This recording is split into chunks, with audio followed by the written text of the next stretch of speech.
Good morning everyone. कैसे हो बच्चों? ठीक हो? आशा रखती हूँ कि सब घर पे ठीक होंगे।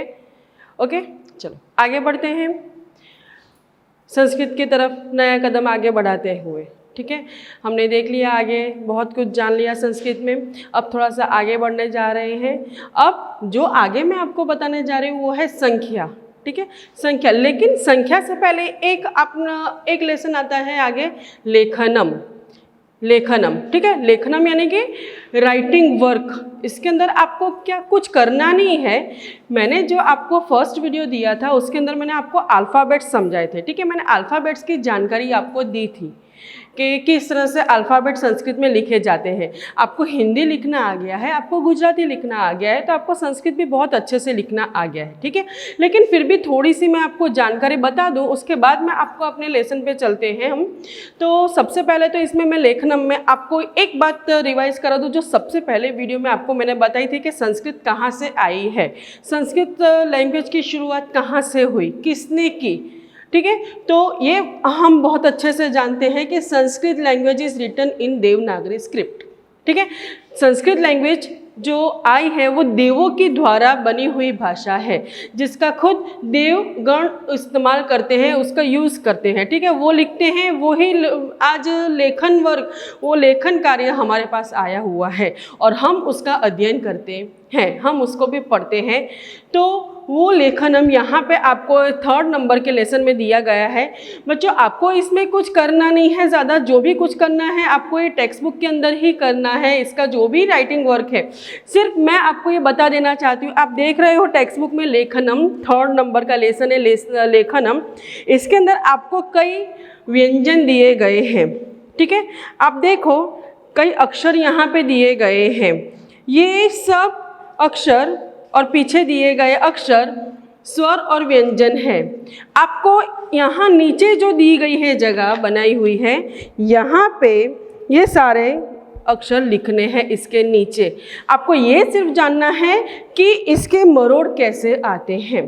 ठीक है, कर्व जो इसके अंदर होता है वही आपको समझना है। जब आप लिखो तब यहाँ पे जो एरो दिए गए हैं उस एरो को आप देखना और उसके हिसाब से लिखना। यहाँ पे जो भी लाइन में शब्द दिए गए हैं, अक्षर दिए गए हैं, वो ऑलमोस्ट एक जैसे दिखते हैं। ठीक है, यहाँ पे आप देख रहे हैं ग, द, छ, ल। आप देख रहे हैं इनके मरोड़, इनका कर्व जो है ऑलमोस्ट एक जैसा ही है, लेकिन फिर भी ये अलग है। ठीक है, लेकिन फिर भी ये अलग है, इसको हम अलग अलग तरीके से इसको हम जानते हैं।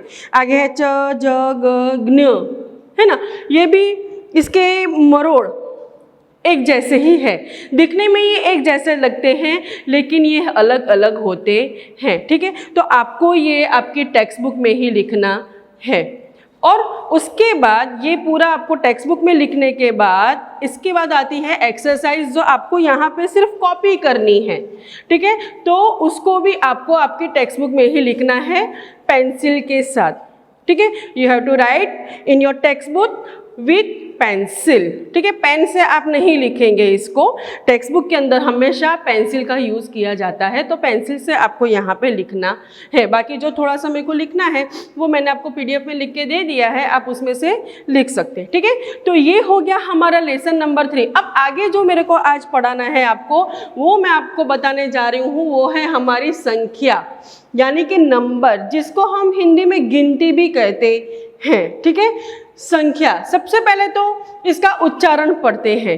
हम देखते हैं, जनरली मैंने देखा है कि कई बच्चे हैं जो इसको सड़ख्या बोलते हैं। क्या बोलते हैं इसको? सड़ख्या।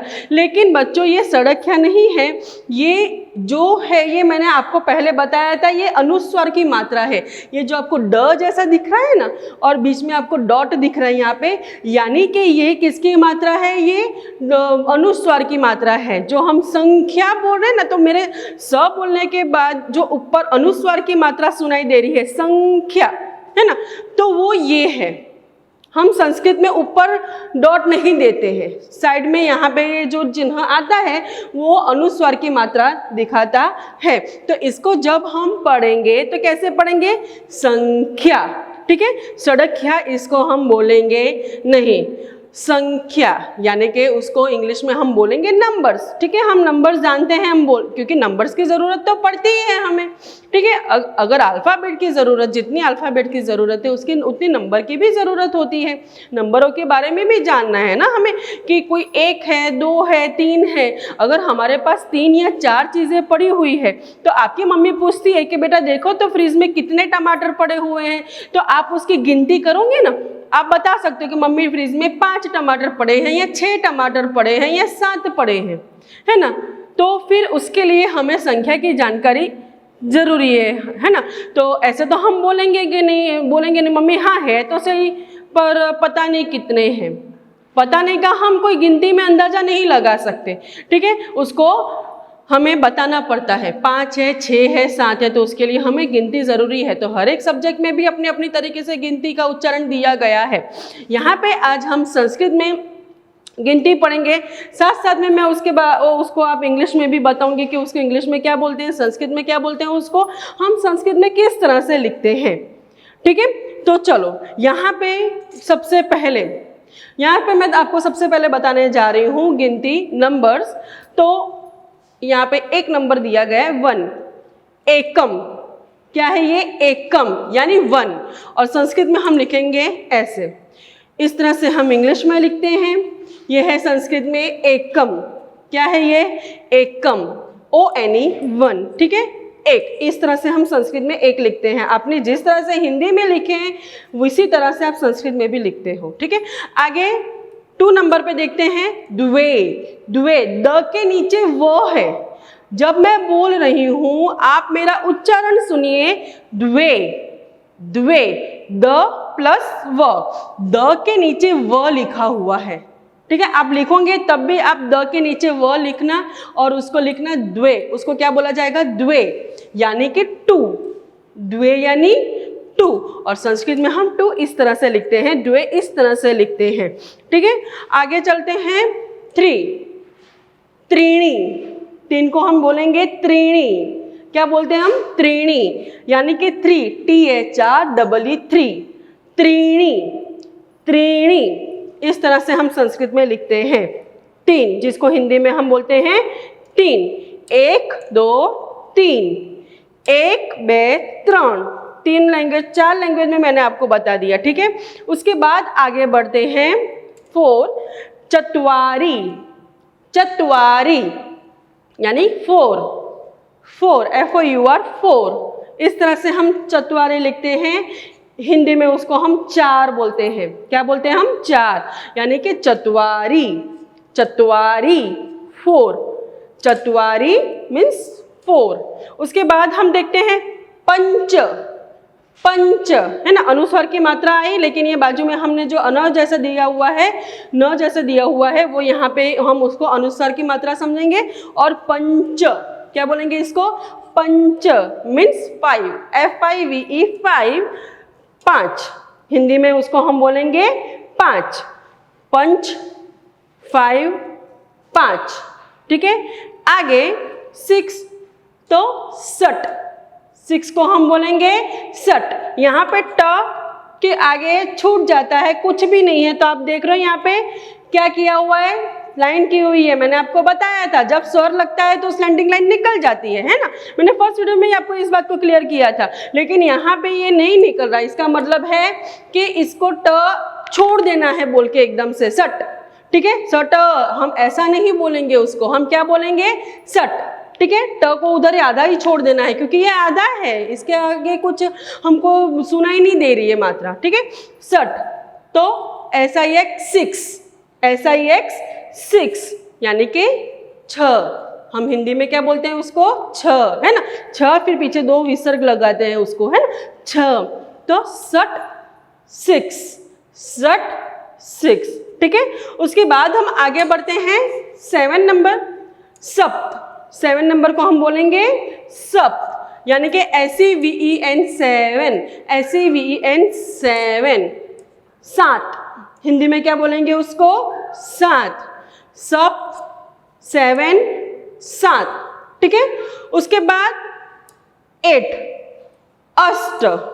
8, अष्ट, 8, EIGST 8, हिंदी में हम उसको बोलते हैं 8, हिंदी में बोलते हैं उसको 8, अष्ट 8 8, अष्ट 8 8।